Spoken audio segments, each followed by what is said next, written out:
Oops, let me move this. Everything gets moved around here on my desk. So let me try to get this situated. Okay, we're good there. Okay. Welcome everybody to the second half of the course. Let me go over a few things. I know some people are a little nervous. So let me just discuss some things. So for starters, those of you who took the exam, your grades are posted inside of XYZ homework. So if you go in there and you look and you see there's a spot where it's got the column, if you click the grade book in the column, it will give you your exam score. Now be aware, yeah, that's a good question, so I'll bring that up. Be aware the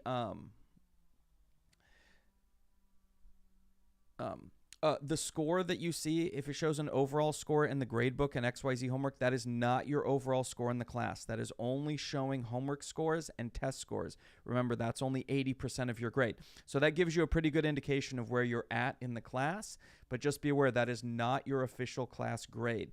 That is only considering your homeworks and the exam score.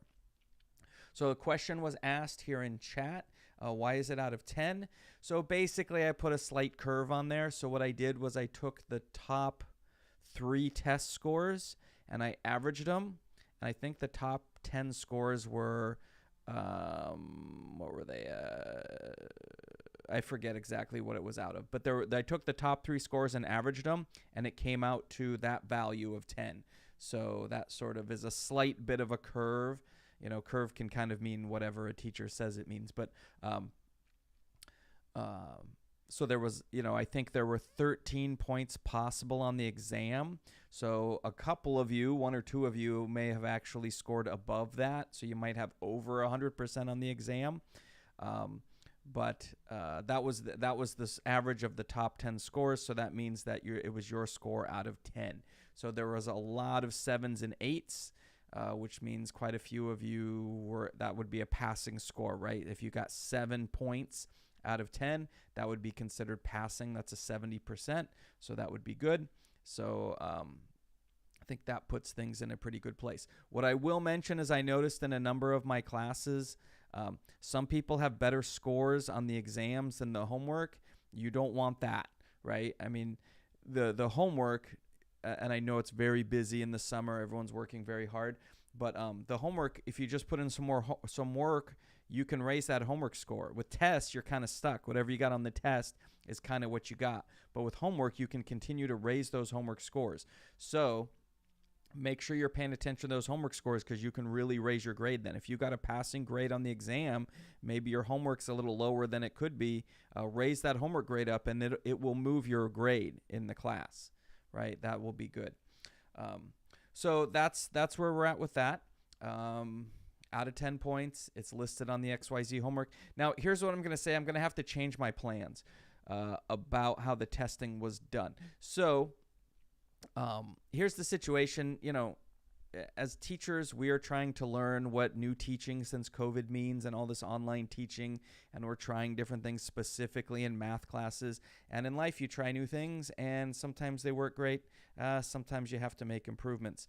So, that's what you're all doing in this class, right? You're working on math, you're making lots of mistakes, but you're learning from those mistakes, and then you do it better afterwards. So one of the problems we're having in modern teaching of online mathematics is that many students are using apps and stuff to cheat, which is why I can't just have an online test. We did this over COVID, and what you would see is a class maybe of 30 people. You'd have, a little over 20 people that obviously took the test legitimately. They're getting B's and C's, sometimes D's, but you can see how long they're spending on each problem. And then you'd have at the bottom of the page, of the scores, you'd have 8 people who got 100% and took the test in 4 minutes, right? So it's pretty clear those people are using apps to just do the homework for them or do the test for them, can figure out the answers and then put it into the thing, right? I couldn't take those tests in 4 minutes, and I wrote most of them. So We're trying to avoid that because, for one thing, how legitimate are our classes if people can just use apps to cheat their way through it? And also, it's not really that fair to the people who are putting in the effort to really learn the material, and then they end up with a B or a C, and then someone cheats and spends almost no effort and gets an A. That's not really acceptable. So that's why we're trying to do different things, like make people take tests in the testing center, because then at least we know they weren't just using some app to do all the problems for them. But my plan for how to do that was not perfect, and it definitely is holding some students back who were legitimately trying to do stuff, right? It's hard to tell when you're teaching an online class, since I don't really have a good sense of knowing you students personally. The way if we were in the classroom, we would know each other. We would have had conversations a little bit more and stuff like that. So, it's hard to tell who was really sick and who wasn't. There does seem to be some people that were legitimately sick last week and couldn't make it to their tests. One thing I hadn't considered was that there are people who work all day or whose parents work all day, and it's hard to get them to the testing center during the hours that those are available. That was not something I had considered. So I'm going to have to, I know I said there'd be no tests after last week. I'm going to have to make some exceptions because there are some people who legitimately seem like they should be given a shot to take the test this week because they were either legitimately sick or they worked and stuff like that.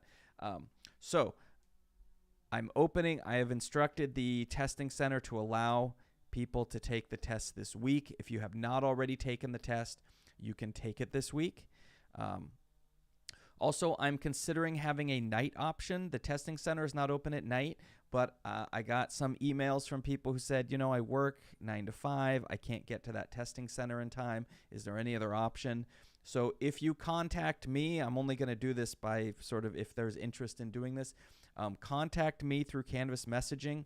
If there is sufficient interest, I will set up something where on campus, like say maybe at night later this week, I'm there. You can come take the test, and then you don't have to worry about the fact that you work 9 to 5 and can't make it to the testing center. But if you want that, you have to contact me so we can set that up. If I don't hear from anyone, I'm not going to go in there at night because no one expressed interest in needing that, okay? What I will say, if you are going to take the test this week, they're remodeling the testing center, which means later in the week, certain days of this week, I think it's Wednesday, Thursday, and Friday, the testing center will actually be in the LRC rooms 128 and 129. So if you go to the testing center and it doesn't look like anyone's there and it's the windows are all being replaced and stuff like that, go to the LRC, which is the nice, big, it's the tall 3-story building in the middle of campus. It looks very nice and inviting. Go in there and ask, say, I'm looking for LRC 128 or 129 because that's the temporary location for the testing center for that day. And then they can direct you from there. Make sure you bring your Scantron and that you're able to, make that work, all that kind of stuff. I know some people weren't able to take the test because they had trouble getting Scantron. That was another issue, unfortunately, with the bookstore hours, is people getting their hands on the proper Scantron.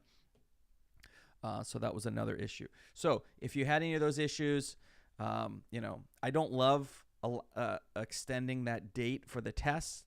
But at the same time, it's not great also to sort of not allow those people who are genuinely trying to get the test done to not have an opportunity to take that test. So you can still do that. But this is, no matter what, this is going to be the last week. So you got to get it done this week. Okay? And today's Tuesday, which means if you make an appointment today, you're probably set up for Wednesday, Thursday, or Friday. And again, you're going to be looking in LRC 128 or 129. For those of you who are done and have it behind you, good job. You can focus on what's coming. But I want to make sure people have that opportunity to be successful in the course. And I've now learned a little bit more, right? I can sort of do a little bit better next time I require tests in the testing center. I've learned some things. I can make it a little bit smoother. Like the fact that so remember, for your final exam, it will be a written test. It will not be a Scantron. You'll be writing things out. You'll be writing your problem, showing your work, all that kind of stuff. There'll be partial credit on the final exam. all those things. And if there is interest for the final exam, if people need it, I can set up a night option where I show up at school. We'll have a room reserved. People can show up, take the test. But again, I'm only going to set that up if people express the need for that to happen. Okay. That's a great question. Will the final be on chapters 1 through 7 or just the second half is basically the question that's being asked in chat. So here's what I'll say. The final exam will focus on chapters 4 through 6. 7 is important here, but the problem is we move so fast in this class, and you're going to be taking the test during the last week. It's really very difficult to expect you to have finished chapter 7 by the time you take the test sometime in the last week. So this chapter 7, you will have homework on this, and I will be adding some more videos and stuff, and we'll talk about it briefly in class, but you will not be tested on chapter 7. You will do homework on it. You will not be tested on chapter 7. So the focus, the majority of the final exam will come from chapters 4, 5, and 6. However, I will put a few problems on there that you saw on this test. So the ones I likely put on there will be ones about where you solving the third or fourth degree polynomial equation. Hopefully you learned that and got the points for it because you're going to do it again on the final. I usually put a difference quotient problem on the final. And then I'll have to take a look. But yeah, there'll be a few problems from the first half of this class. There will not be problems on the final from chapter 7, but most of the problems will come from chapters 4, 5, and 6. Okay, especially 4 and 5. Those are really big, important chapters. 6 is important, but I would say for most people it's not as important as the other ones. So the test will largely be chapters 4 and 5, a little bit of 6, and then a little bit from that first half. Okay, so hold on to those reviews, or you can print out another one from those test 1 reviews, practice, and you can get ready, sort of remind yourself what kind of problems I asked and thought were important. Right, so that's right. So there's a question here. So where it says weighted total on the grade book, that is my grade for homework and tests combined. Right, that doesn't include that other 20% participation, which will get calculated at the end of the semester there. How many questions will be on the final exam? I don't know. I haven't written it yet. It probably will be slightly longer than the test you just took. So the test you just took, maybe, like if I had to guess now, and don't hold me to this because I reserve the right to make different decisions, but if I had to guess, I'd say it was like the current test plus maybe 3 more problems. But of course the problems will be different. At least some of them will be different. But as far as the number of problems, probably about 3 problems more than what you just did. Okay. Will you also give us a preparation? Yep. So you will definitely have a practice exam. So it'll work similar to what we just did. I'll post a practice exam. Probably, man, summer moves so fast. I'll probably post a practice exam like the middle of next week. So probably, I don't know, sometime in the middle of next week, you'll get a practice exam and you can start working on that and get yourself ready for the final. You do not need a Scantron for the final exam because you'll be writing things out. Yeah. So any other questions on how that will work?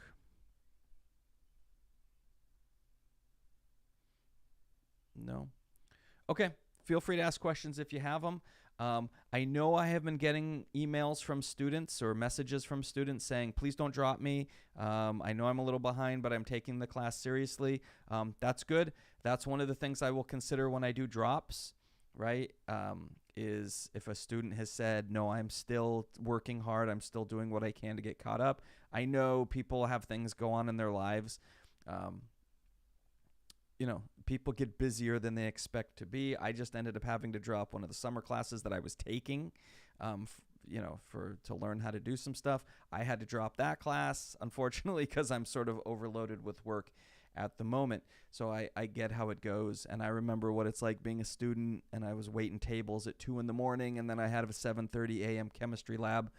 Stuff gets overwhelming, right? So I get that. So what I'm going to do probably tomorrow is I'll sit down and look at where people are at. Have they done sufficient homework? What's the test look like? Have they messaged me and made contact with me about their desire to be in the class? I'll take all those things into consideration, and then I'll do the drops that I need to do. The truth is, I'm not looking to drop everyone that I can. So if you're making a genuine effort in this class and you are making progress, then I don't want to drop you, right? I want you to have a chance to finish the course. But, looking over things yesterday, there are some people that haven't touched this course in 2 weeks. Well, those people probably don't need to be enrolled in the course anymore, right? So, there's a balance there. I'm not saying exactly what the cutoff is, but if I can look and make the case that you're making progress in the course, I would rather give you the opportunity to try and finish, right? Also, don't wait for me to drop you, because I might look at your stuff and say, I don't think I need to drop this person. But if you wanted to drop, you should probably look to drop yourself. So don't count on me dropping you and go, oh, he'll just drop me. Make sure that you're dropped so you don't end up with an F or something like that. Okay. So I don't want to make anyone panic about dropping students. But if I look and someone is clearly not participating actively in the course, then I'm going to drop them. Okay. Right. So and feel free to send me a message if you want to say something to me about it. And like I say, I'll read that before I do drops. Okay. All right. So I don't see any more questions. So let's go ahead and move ahead. I'll wait a little longer. Why don't I just take roll? We're close enough far enough in. Let's get this done.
All right, so people I'm missing would be Eddie A, Alejandro C, Daniel DT, Veda F, Janelle Forte, Sergio G, Laura G, Chrisley K. I think that person dropped. Raymond L, Zolly T, Melissa V, and Charles V. And by the looks of it, I think we're missing a few of these people already because I think some of these people disappeared a while ago, but that'll all get updated tomorrow. What do we got? Okay, Chrisley, gotcha. Okay, then, and that's another thing I'll be looking at when I do the drops is attendance. So if you've been in attendance, then that's one case not to drop you. Okay, and it looks like we got Janelle. Okay. Gotcha. Okay. I've been trying to respond to the messages as much as I can. I'm a little behind because I've been getting lots of the messages. So if you've messaged me within the last 24 hours, I do plan on getting back to you. I'm just a little behind with trying to keep up with all the grading and managing and making decisions about what to do about the exam and stuff like that. So, okay, great. So the goal for today, the goal for this week is to talk about Chapter 4, which is a pretty pivotal chapter. If you're going on, most of the people that are taking a college algebra class are going on in some way to calculus. That's not all of you. Some of you just need college algebra and then you're done. But many of you this is a path towards calculus. So those of you who are doing that, you're going on to calculus, you're going to see exponential functions, you're going to see logarithm functions, they're going to come up again. It's one of those things where I remember when I was taking them in math, I was a physics student taking math just so I could, it was prereqs for my physics classes, and you take exponentials and you take logarithms and you just kind of hope you never see them again. But unfortunately, they do keep coming back, and it's long enough when they come back that you manage to forget a lot of it. But the better you learn it each time that they pop up, the better you're going to remember them, and the faster you're going to get it the next time you have to relearn it, right? So, we're going to look at logarithms and exponentials, and then you won't use them until you're, approximately halfway through a calculus class, and you haven't seen an exponential for 6 months. You go, wait, I forget how all this stuff works. But the better you learn it the first time, it really will benefit you the second time when you have to remind yourself how all that works, or your teacher does a review or something like that. So, and it is helpful. I've seen logarithms come up in all sorts of weird places that I go, oh, okay, I see how that's helpful. It's one of those things where people go, well, I don't ever see logarithms being used. What's the importance? It's one of those things where you really only see the importance when you understand when they're being used. You're not going to use logarithms when you go down to the store and you're trying to decide which size of milk has the cheapest per unit price. You're not going to do it there. But there are often times where people see mathematics and they're getting kind of confused and go, I don't understand what I'm looking at. And it's because there's logarithms or exponentials or something in there. So we're going to look at those. That's the chapter we're working through this week, Chapter 4. You can see it's released and open to you. Logarithms and exponentials. This can be a challenging topic for some people, especially when we get into the logarithms. And especially when we get into these last two sections. Properties of logarithms is kind of a heavy topic, and so is exponential and logarithm equations. Now, we have lots of videos for those topics, so I would encourage you to watch the videos. We'll go over it somewhat in class, but there's a lot going on in those topics. We will not be able to cover everything. We won't even come close to covering everything on those topics in class. You're going to want to watch those videos. But I will do my best to set everything up. Today we're going to go over inverse functions right out of the gate, and then we're going to talk about exponential functions and logarithmic functions. So why is inverse functions in here? That kind of seems like it doesn't fit. The logarithmic function is the inverse of the exponential function. So that's why we have to talk about inverse functions first, because if we don't understand what an inverse function is, we don't really understand the relationship between exponential and logarithmic functions. Okay. Oh, and I did just want to show you the schedule while we were here.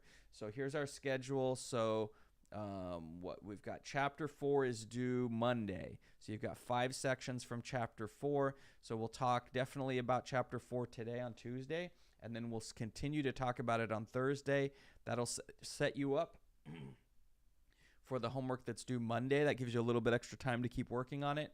Next week, we'll talk largely about chapter 5. We might get into chapter 6, but we'll talk a lot about chapter 5. Try to make sure you're squared away with all that. Probably chapter 6 early in the week. And then chapter 7 we do at the end, but again, you're not going to get tested on chapter 7. So that's kind of the schedule for how things are going to go. So a lot of this week will be on chapter 4. We may start chapter 5 just so that, I'm trying to leave time to maybe get into chapter 6 late in this week so that we'll be through it by the time your test week opens. But we'll have to see how that plays out as far as time. Okay, so we're talking about, I'm going to introduce inverse functions because, again, once you understand inverse functions and we talk about exponential functions, logarithmic functions are a lot easier if you can understand them from the perspective of being an inverse function of the exponential. Logarithmic functions are very strange for people. Part of it is because they're just weird in general, but part of it is we have a very strange notation. It doesn't really fit with a lot of the notation that you're used to in mathematics, and people have a very difficult time getting used to that notation. Some people do. Some people just pick it up right away, but some people struggle with that. So every way we have of understanding that logarithmic function better is helpful to us. So what exactly is an inverse function? So I want to talk a little bit about inverse functions. We'll look at some homework problems, but let's also take a look at the book here, just so I have something to work from, the ebook.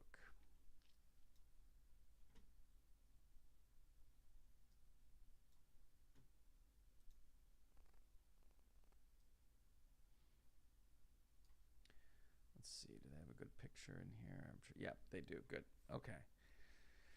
So, what is an inverse function? So we want to talk about the inverse of a function. So before we get into the confusing mathematical definition of the inverse of a function and the notation, which is a little confusing to people, here's basically what an inverse function is. An inverse function undoes what another function does. It just undoes it, right? So if we have a function that doubles things, then the inverse function would cut them in half. Right? If you think about it, like, how could I restore this to the original value? Well, if we take a value and double it, how do I restore it to the original value? I cut it in half, right? If we square something, then how do I get it back to the original? Then we take the square root, which is not exactly true. I'm sort of oversimplifying that problem, but we'll look at that problem later. If we're careful about how we set things up, then if we square something, we can undo it by square rooting, sort of, right, depending on what we started with. So you get the idea. How do I undo this, right? If one function adds 10 to a value, well, then the inverse is going to subtract 10, right? We're just trying to put things right back where they were. Okay, so that's kind of the really loose, kind of sloppy, but easy to understand concept of what an inverse function is and does. So let's look at the formal definition. So let f be a function. A function g is said to be the inverse function of f if the domain of g is equal to the range of f, and for every x in the domain of f and every y in the domain of g, g of y equals x if and only if f of x equals y. So see why I gave you kind of the early overview, because that thing we just read probably didn't make a lot of sense to people, because the first time you hear it, it just sounds kind of wild. But what they're really saying is these two functions undo each other. If you look at it, what happens to this function f? If we put in an x, we get a y value. Well, what it's saying is for the inverse function, if we put in a y, we should get back an x. That makes sense. It's undoing what the other function did, right? But you always want to think about these functions as what is the input? That's what we call the domain. And what is the output? That is what we call the range. So, for instance, one way we could think about this is temperature conversions. What if I want to convert from Fahrenheit to Celsius? Then I would have a function where I input a Fahrenheit and what comes out is a Celsius. Well, the inverse of that function should convert Celsius to Fahrenheit, right? So in that case, we would put in a Celsius and what we would get out is a Fahrenheit. And in my opinion, this is one of the best ways to keep track of these kind of problems, right? Those of you who have taken, science classes and your teachers in science are always getting on you about well, you should be writing down your units. You're just writing numbers. You don't have any units there. They're right, because not only do the units are really important in understanding exactly what you just calculated, but also the units are really important in understanding how to use the functions you're actually dealing with, right? If I'm trying to convert from Fahrenheit to Celsius, then I should not be putting Celsius into the problem. Celsius is what's supposed to come out of the problem. So it helps you keep track of, if I'm converting from Fahrenheit to Celsius, then my Fahrenheit should be going in and my Celsius should be coming out. And if I have the inverse, which converts from Celsius to Fahrenheit, then my Celsius is better be going into the function and my Fahrenheits are coming out. Right? There's a tendency I see a lot of times for people to, when they have some functions, whatever number is in the problem, that's what goes right into the function. Well, you can keep it straight if you think about the units and go, wait, the problem is, the thing they gave me in the problem is a Fahrenheit, but my function is supposed to have Celsiuses going into it. And then you go, oh, I see. So, you can keep track of what's going in and what's coming out of the function, rather than what a lot of people do is just always plug everything into the function, right? So think about that while you're doing this. We normally do not call inverse functions f and g. Once we determine something is the inverse, we use this notation right here, which is f to a superscript of -1. Now, people confuse that as being the exponent. This is not an exponent. You know how we have x to the -1 equals 1 over x? People try doing that to the function, and it's understandable because there's a little, what looks like an exponent of -1. That is not an exponent. That is just notation. That is just a way where we signify this is the inverse. So once we know something is an inverse, we usually give it the same letter as the original function. So in this case, we have f of x. And what we would read this as f inverse. So we have f and f inverse. We know those are inverse functions of each other. So they even say that right here. The point I'm trying to get at, the notation f to the -1 does not mean 1 over f. It's not an exponent. Don't apply rules of exponents to it. Is the key. Okay. Let's do this.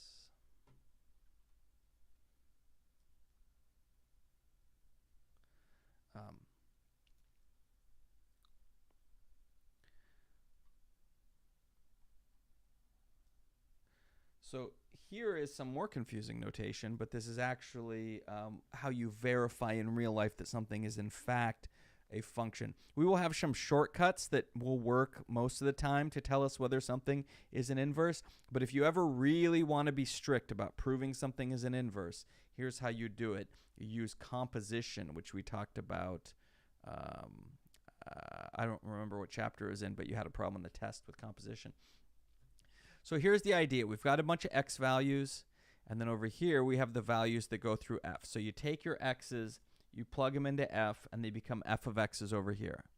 Well, the inverse takes the values over here and puts them back over here, right? The inverse undoes what the original function does. So it takes the values and sends them back where they came from, back to their original values. So this is a visualization of what f and f inverse do. F takes things over here, sends them to things over on the right.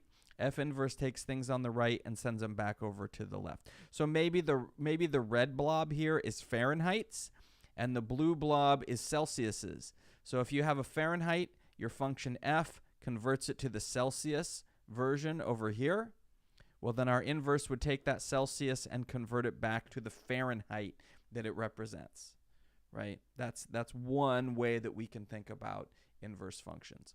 So you had a composition problem on your test, right, where you compose two functions. Well, it turns out when we compose inverses, they equal x every single time. In fact, in many books, that's how they define the inverse. So this should look familiar. Like on your test, I think it was f of g of x. Here they're using f of f inverse of x, or likewise, f inverse of f of x. So you're composing a function and its inverse. Well, if two functions undo each other and you do one and then the other, you're just going to end up back where you started, right? That's why you end up with x. If you put x into it, you get x out. Whatever you put in, if you put it through the function, and whatever comes out, you put it through the inverse, you'll end up with what you started with, right? So we can see that here. Here we have two examples of inverses of each other. F of x equals 3x minus 4, and g of x equals x over 3 plus 4/3. Those are inverse functions. So you can see here we're composing them. F composed with g. So we're taking g of x, putting it into f. So the x part becomes this whole thing. And if you simplify it all down, you just end up with x. And likewise the other way around. Remember, when you compose functions, you usually don't get the same thing if you switch the order of the composition. Well, with inverses you do, because you always get x if they are truly inverses of each other. Okay, so look in here. You know, you already know how to compose functions, so it's not really any different when they're inverses. You just compose them, and you should end up with x. Now, I do want to show you what I have in here. If you go into inverse functions, I've got a video in here where I show you specifically how to find the inverse of a function. So we haven't talked about that yet, but I've got a video right in here that tells you how to find the inverse.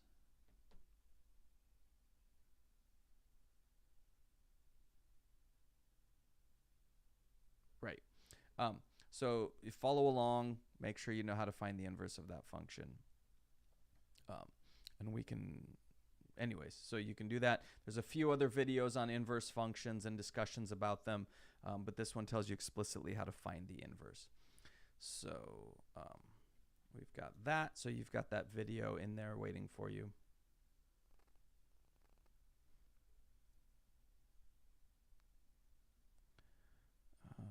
Be able to cover question 9 in unit 4.1. Maybe. Let me take a look on the XYZ homework. So there's a question here, 4.1, number 9. I take a look at that. I'll go over a few of these problems today. Yep, I was going to talk about that because that's a special type of problem. So, yeah, we'll take a look at a few of those things. We kind of have some limited time, but we'll go over that, and we have all week to do that. So I'll get to that in a few moments, but we have to do some prep work before we get there. If I don't get to it today, feel free to ask again on Thursday, and we should definitely have time on Thursday. We might have time today to get to it. We've got, 35 more minutes? Let's see. So we've got inverse functions. Where am I? I'm looking here. Oh, this is what I wanted. So finding the inverse of a function, when you get to that part, watch the video inside of Canvas. Right? I walk you through how to do that. It's sort of the same steps each time, and you can see they're using the same steps here that you'll have to go through and do. Okay, one-to-one functions. So here's a thing that's interesting to note. Not all functions have inverses, right? And this is kind of a subtlety that you'll want to understand. Why do some functions have inverses? Why do some not? And the good news is it's really easy to tell if a function is going to have an inverse or not. So let's get the formal definition for what we call a one-to-one function out of the way. Basically, a function that is one-to-one will have an inverse. A function that is not one-to-one will not have an inverse. Okay, so let's try to understand what one-to-one means. For a function f to have an inverse function, f must be 1-to-1. That is, f of a equals f of b means a equals b. I know that's very abstract, and the first time you hear that, it's hard to really grasp, like, okay, what are we talking about? We're saying if a function has two y values that are equal to each other, then the x values have to be equal to each other. Okay, so basically the question is, if we put a value through a function, can we track back what that original value was, where it came from? And the answer oftentimes is yes. If so, then those functions have inverses. Sometimes you can't. Well, so why would that be the case? Let's take a look here. Let's just make up some functions.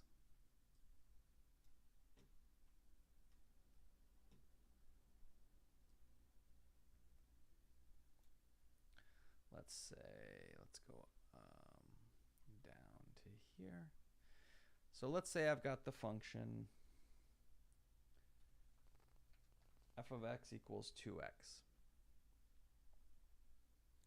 Okay, and we have a y value. We say we have an output value, so we took some x value. We don't know what it is.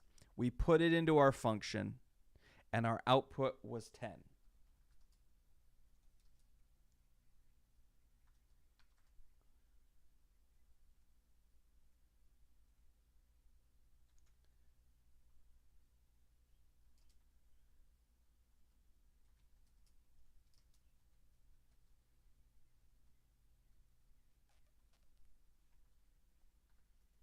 Okay, so we have the function. We know someone took an x value, put it through the function f, and what we know was the result was 10. So the question is, do we know what the original x was? Well, you can look at it and go, well, yeah, it had to be 5, right? The x value that you're going to put into f and get 10 is the number 5. So yes, what was x? It was 5. Is everyone comfortable with that? Everyone see how that works? You can work your way backwards to figure out. So what did I do in this case? I just divided by 2. I know that the original function multiplies by 2. So to work backwards, I can just divide by 2. Well, sometimes that doesn't work so nicely. What if we have the function g of x equals x squared? And then I say, oops, I should say output. So what about in this case, the output was 9.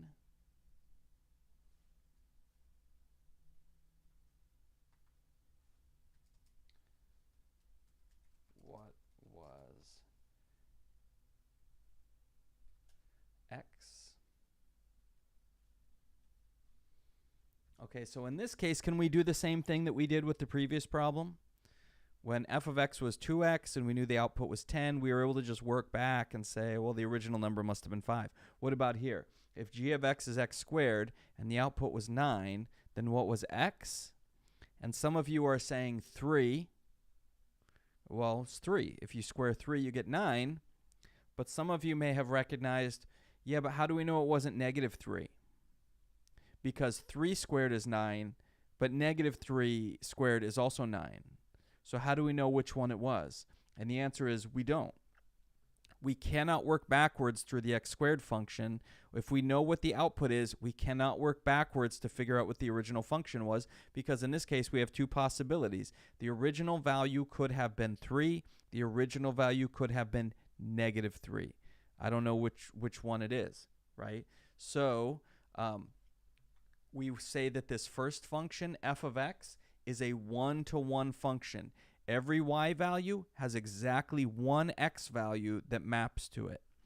G of x is not a one-to-one function because it has at least some values that where the y value has more than one x value that maps to it. And then when that happens, you can't work backwards, right? Just like we can't here. We can never know if our original x value was 3 or negative 3. So this function is not one-to-one. Therefore, it will not have an inverse. So you see how that works? For an inverse, we can't. An inverse allows you to work backwards through the problem. An inverse allows you to work backwards through the problem. If you can't work backwards through the problem, then there must not be an inverse, right? So there are some graphical consequences of inverses that can be really convenient. You can throw stuff into Desmos. You can throw it into your TI-84 or whatever graphing calculator you use. And there are some things that can be helpful. Now, most of the things we do, with graphing that have to do with inverse are not exact. They're not perfect, but you can catch a lot of mistakes that way. Again, if you really want to know if something is an inverse of another function, you have to compose them and see if you get x each time. But you can save yourself a lot of time by throwing in a graphing calculator and usually getting a good idea. So for instance, we have this, yep, there we go. The line y equals x is a very special function, and you can see that it's got its own name. It's called the identity function. But it's special because what function did we say you get when you compose functions? F inverse composed with f gives you x. What function is that? That's the function y equals x. So this function y equals x plays an important role in inverses. And we can also consider the fact that, remember when we were looking at the definition for the function, it said if you put an x into a function and get a y, well, then the inverse better take that y as an input and give you back an x. In other words, if you look at a point on your original function's graph and you switch the x and y, that will be a point on the inverse's graph. That's what a function does. It switches the x and y values. You're swapping them. That's what allows us to work backwards. So what we will learn either later today, maybe on Thursday. Let's take, for example, the exponential function. Here's the exponential function. Now, what if we took all the points on this graph and we swapped the x and y values and then we plotted it? We would get its inverse, which happens to be that. Now, it's really convenient because see this symmetry that we get? Your brain is really good at looking at this graph and going, hey, there's a symmetry there. If I reflect this blue curve across this red line, I get the green curve. And your brain will notice when it doesn't work right. For instance, let me mess this up just a little bit. That doesn't look right anymore. I just changed it by one value. I shifted it over 1 unit. And look, we can immediately tell your brain goes, something's not right. Those are not symmetric. So one way to tell, it's not foolproof, if they're off by just a slight amount, you might not be able to tell. But one way to quickly verify if your functions are inverses is to graph them and see if you get this symmetry with the line y equals x. In this case, we go, nope, that's not right. Now I fix it. You go, that looks right. Those look like they're inverses of each other because they're reflections across this line right here. Okay. Now let's look at a reason why functions have to be 1-to-1 in order to have an inverse. So let's get rid of these for a second. Let's look at y equals 2/3 x minus 4. Here's a line. This line is 1-to-1. How do I know that? Well, for any y value that we pick on this graph, there's exactly one x value that maps to that value, right? You can do this by putting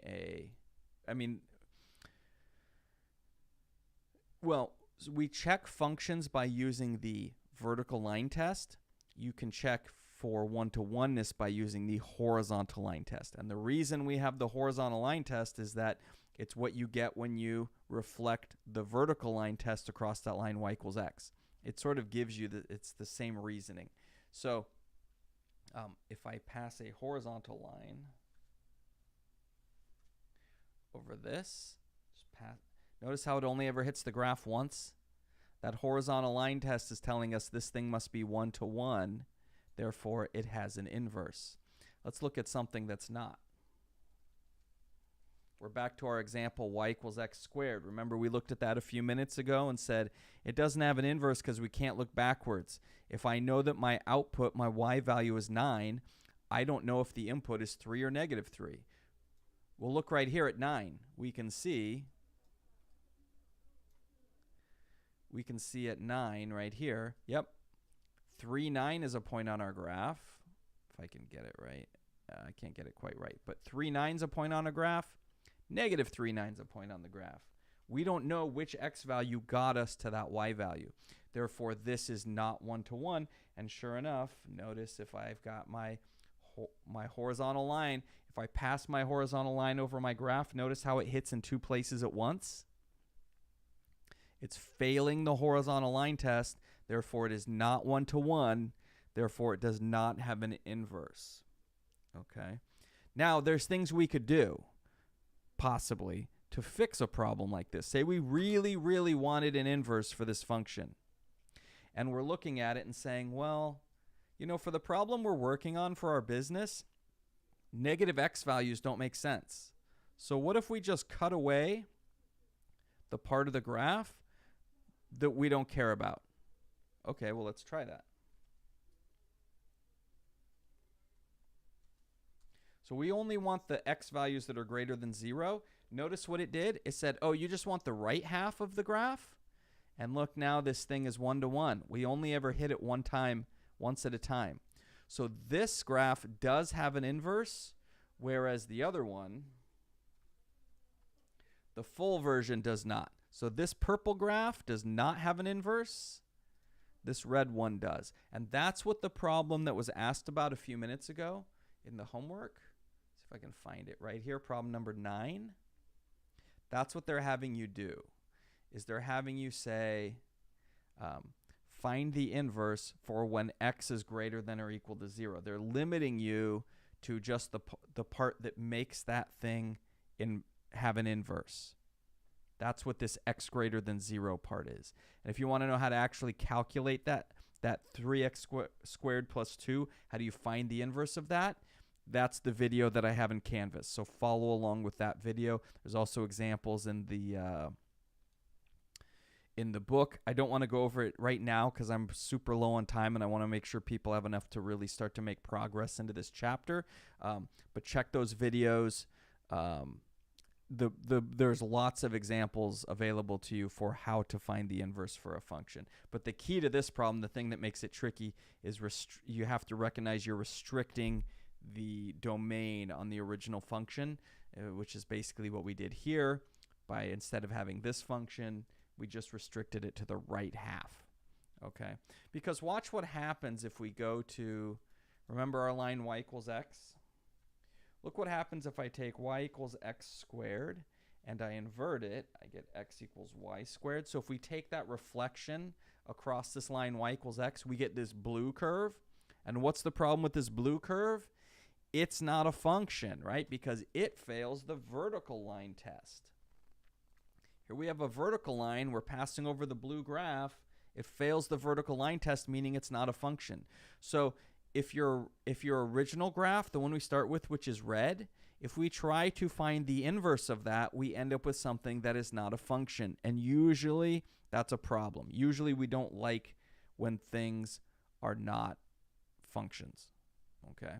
Sometimes we're forced to deal with it, but usually we don't want to. It's much easier if we say, okay, let's restrict ourselves to when this is x is greater than 0. So we just have that right half, which means when we invert it, this would just be when y is greater than 0.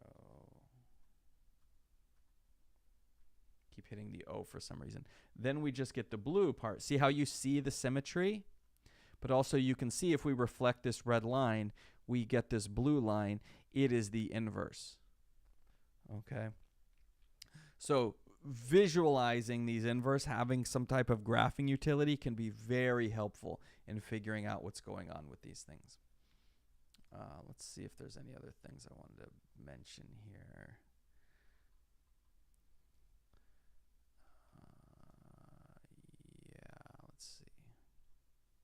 Yeah, so they talk about the horizontal line test in here.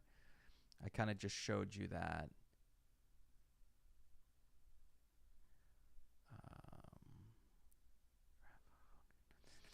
Okay, we talked about that.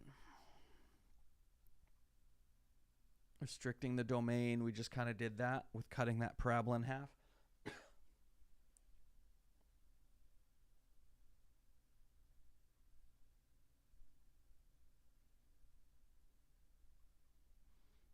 We've got an application. Okay, so let's look at some homework here for a little bit. So let's make this bigger.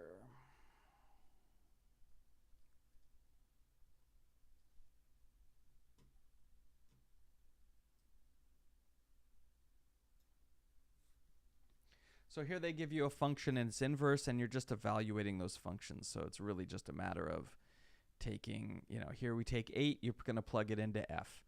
Here they're saying f inverse of 8, you're going to plug it into f inverse. So there's nothing real tricky going on there. It's just your basic function notation.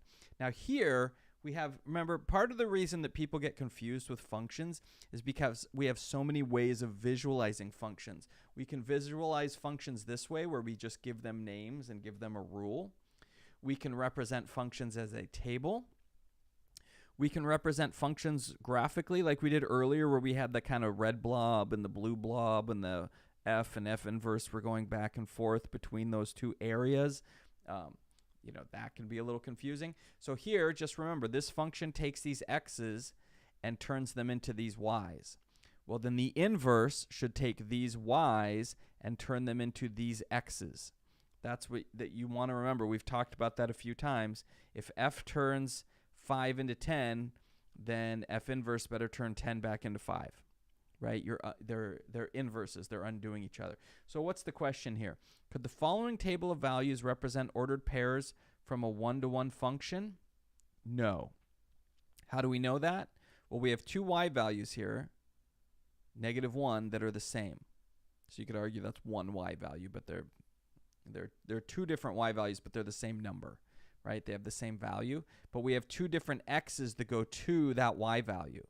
So no, this breaks the definition of a one-to-one function. If you graphed these points, it would fail the horizontal line test, right? So no, the answer is this is not, this is not a one-to-one function. Okay, so now they give us this one. Could the following here be from a one-to-one function? Well, I look and say, yeah, because all my y values are different. If all your y values are different, then this could be in a one-to-one function. And sure enough, they say yes. Okay. What about here? Which of the graphs here, it says, which of the graphs above are one-to-one? Well, you're going to use that horizontal line test. Does this pass the horizontal line test? Does this pass the horizontal line test? Does this pass the horizontal line test? And you're going to apply it to each one of those graphs and figure it out. Determine if the function y equals -4x is 1-to-1. Probably the easiest way to do that problem is to graph it and look at it. Look at it. Does it pass the horizontal line test? Here again, now they're giving you a quadratic. Does that pass the horizontal line test? You'll learn pretty quickly parabolas, parabolic functions are not going to pass the horizontal line test. Okay. Here we go. Find f inverse for a one-to-one function. Maybe we'll have time for me to do one of these problems. Like I said, there's a video in Canvas, but it's also helpful to see me talk about it, probably live while we do it. Here's another one, find this inverse. Here's the one that was asked about. It's, again, you're just going to find the inverse, but we're restricting the domain because otherwise it wouldn't have an inverse. Find f inverse, find the inverse. Finding inverses is more important than you would think. I know a lot of people go, oh, why is this such a big deal? I can tell you when I was in graduate school doing research, I was on like what they call pure mathematics. It was like theoretical side of things, but the people that were doing like applied problems, like sometimes they, either some big company or the government or something would be paying for them to work on a specific type of thing. Those people were finding inverses all the time for stuff, right? You do it in pure mathematics too, but they were always trying to find some kind of inverse so that they could get the data that they needed for something. So finding inverses is hugely important for certain areas of mathematics. Graph the given function and its inverse on the same set of axes. So you have the graphing tool down here. So this one, they give you a line. You're going to graph that line. Then you're also going to graph its inverse. And they should follow that relationship like we looked at in the graph where they reflect along the line y equals x. Okay, if they don't, you know something's wrong. Sketch the graph of the inverse of this function. The line y equals x is there to help sketch the inverse. So you're basically just reflecting these across. So like this point is what? -6, 1. So this one should go to 1, -6, and we have a point there. And then let's see, this is -3, 2. So we should have 2, -3. See how these points are reflecting the ones over here? This one's just going to stay where it is. This is what? 3, -2. So we're going to go -2, 3. And then 6, -3. We'll go -3, 6. So these, now you can see a symmetry. Each point here is a reflection across from another one. They line up nicely. Let's look.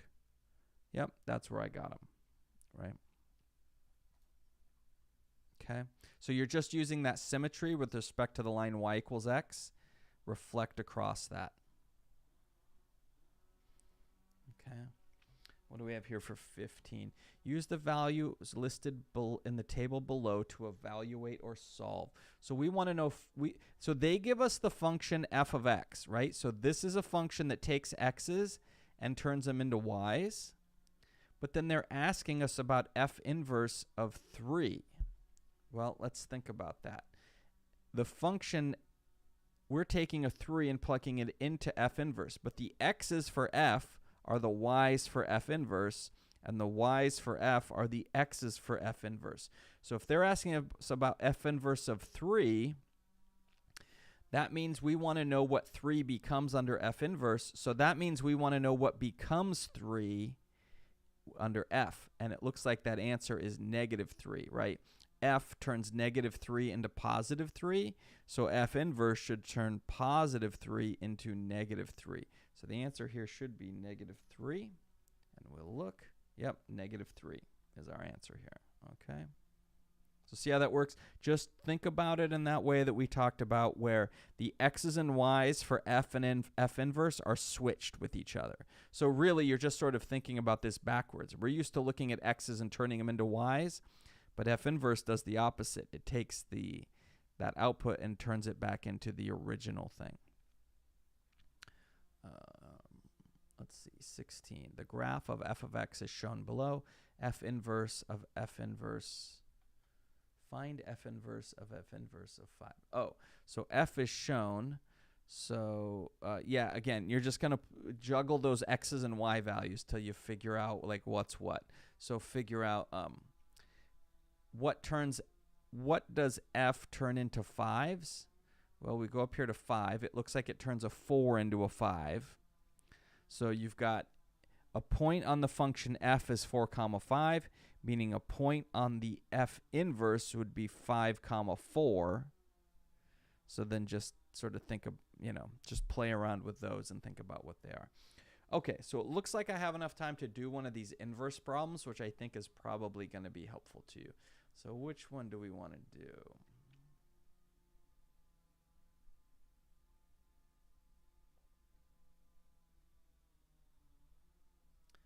Let's start off with an easier one.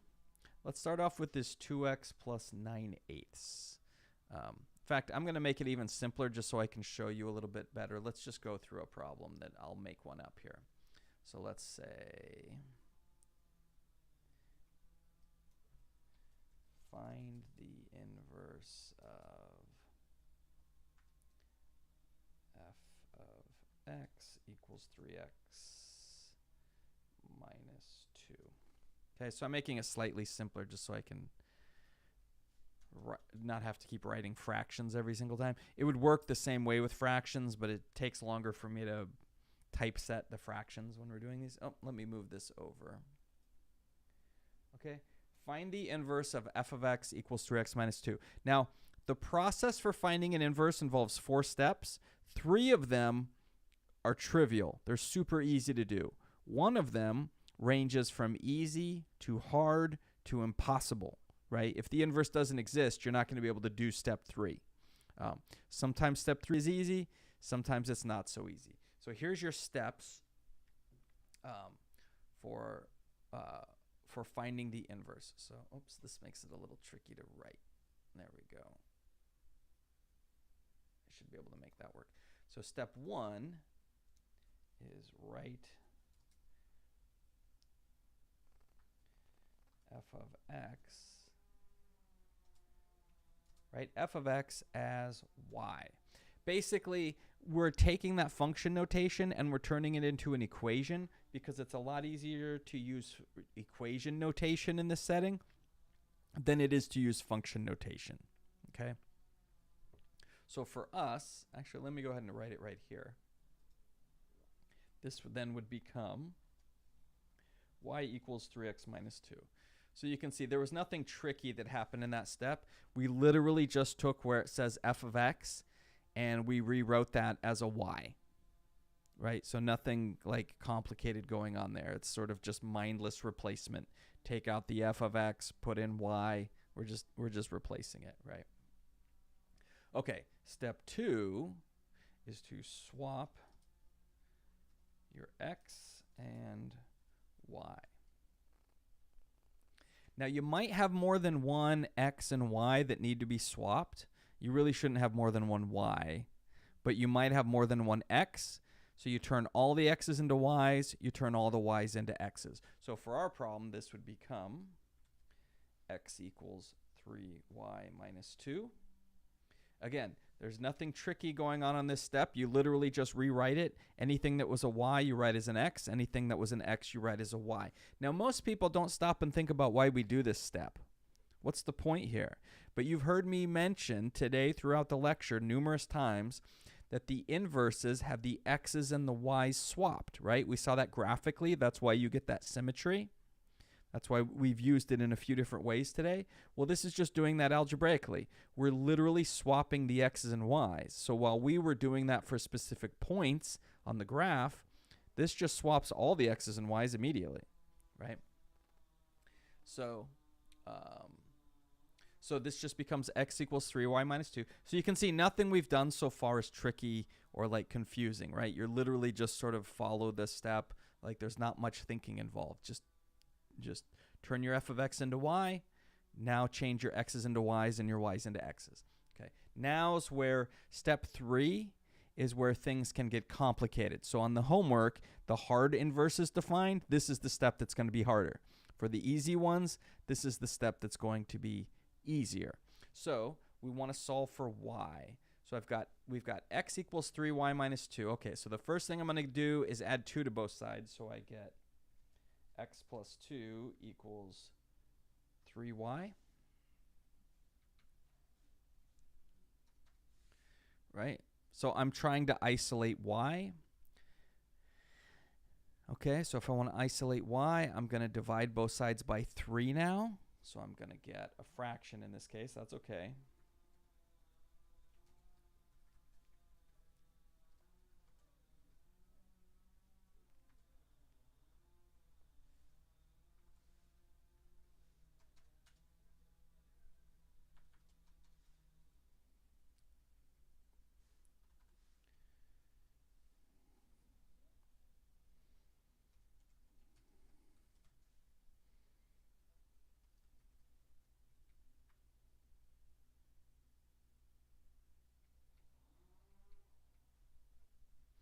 Okay, so what did I do here? I divided both sides by 3.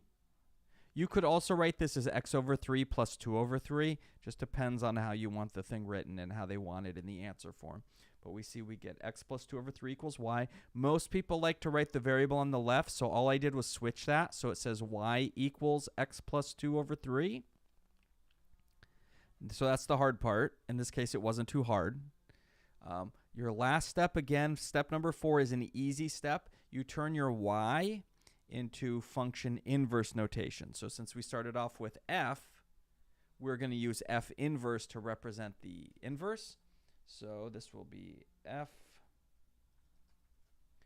to the negative 1 of x equals the fraction x plus 2 over 3.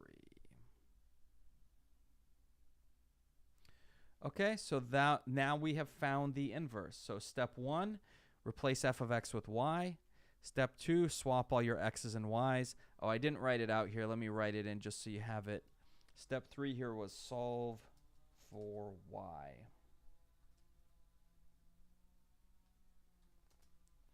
Step 3, that's the tricky one, which in this case was not too bad. Solve for y.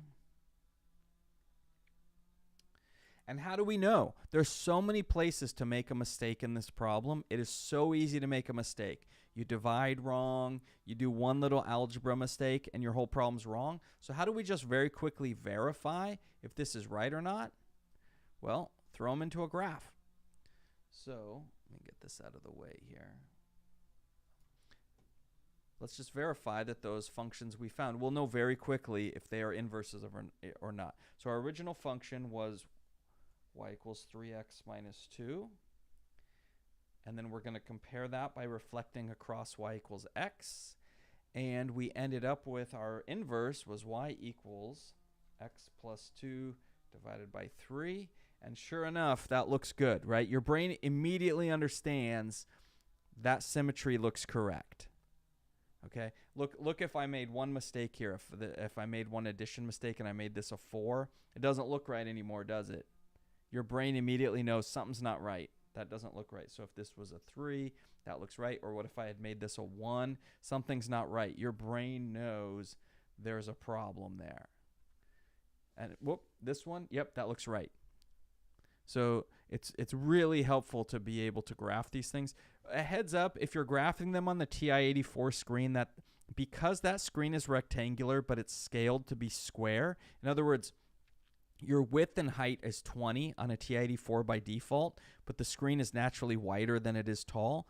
It distorts your graph, and it can be a little bit confusing sometimes. Whereas on Desmos, it's a little bit more clear. So, you know, just get used to both of those tools so that you can use both of them.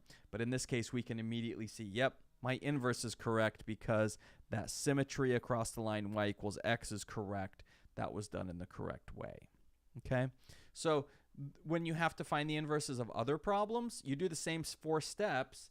It's just that they get I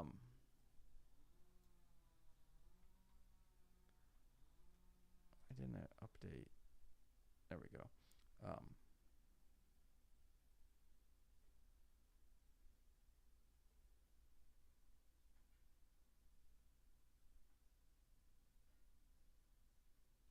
I've got some kind of typo in there now. But the key is it's the same 4 steps for any inverse that you're trying to find.